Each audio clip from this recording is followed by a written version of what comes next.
This video is to demonstrate what is required for one of the first assessments, which is the rolling ball tutorial.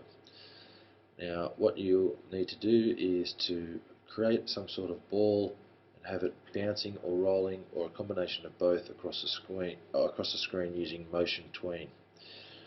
So the first thing you should do is obviously create your ball.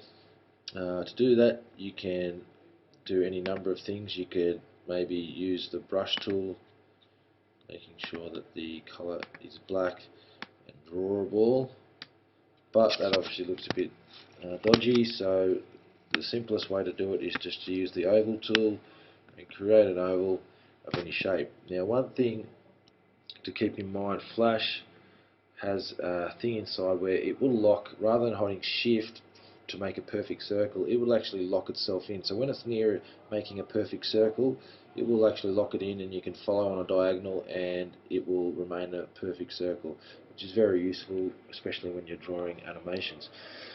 So I'm just going to create one there. I'm going to select it. You'll notice if I select it and drag it out, you'll notice that it leaves a border. Now that's what's called a stroke. Okay, I'm just going to Command Z and undo. When I created that circle, you'll notice that the fill color was black, as well as the stroke color. So the stroke is an outline or a border. If I was then to change the stroke to nothing, therefore there is no stroke, and if I did another ball, that would just be the fill. So when I move it around, I wouldn't have to worry about selecting all of it like I would this one to move all of it, because there are actually two parts to this ball. You have the inside and the stroke.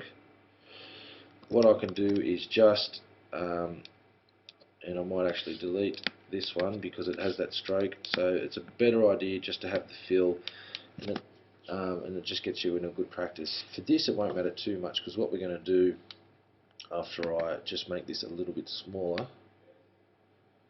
Okay, to do that was using the free transform tool. What I'm going to do is I'm going to select it, go to modify. I'm going to go to modify and convert to a symbol. Now, by now we should have an understanding of what symbols are. Symbols are things that are stored in our library. They can be graphics, they can be buttons that are used on websites, as well as animation, as well as movie clips. But most of the stuff we're going to use are buttons. Now I'm going to keep it as a graphic, change it to ball, and hit OK. So now when I select this and have a look at my library, I can drop various instances of that. Okay, so I'm just going to undo. So when I select it, it will have a blue ring around it, meaning that it is a symbol. Now we look down at the timeline. So to make something animate, it needs to have some sort of movement across the screen, or any movement really. So what I'm going to do is I'm going to first off drop my frame rate down to about 10 frames per second. To do that accurately, I'm just going to select it, type in 10, hit OK, or hit enter, and now it'll be 10 frames per second. So every 10 frames means there'll be 1 second. So let's say I want this to go for 3 seconds. All I'm going to do here is insert a frame. So each of these frames will now copy whatever the keyframe is before it. Okay, so that's very important to remember. So if on this frame, it remains there because all frames do is copy the last keyframe, and this with the little black dot in it is the keyframe. But I want to create a motion tween. Now Flash CS5 allows us to do that very easily. Before it took a few more steps, but now with CS5 you can just go create motion tween, and it turns this whole blue area into a motion tween. Now nothing has happened yet because we haven't moved anything, but if I go up to frame 30, click on frame 30, it actually highlights all of it, and I'm going to move this ball across to the other side of the screen. You'll notice what it does is give me a motion path. Now all these little things here can be changed and edited and warped. For instance, if I just wanted it to do that, and if I hit enter now, it'll show an example going for about 3 seconds.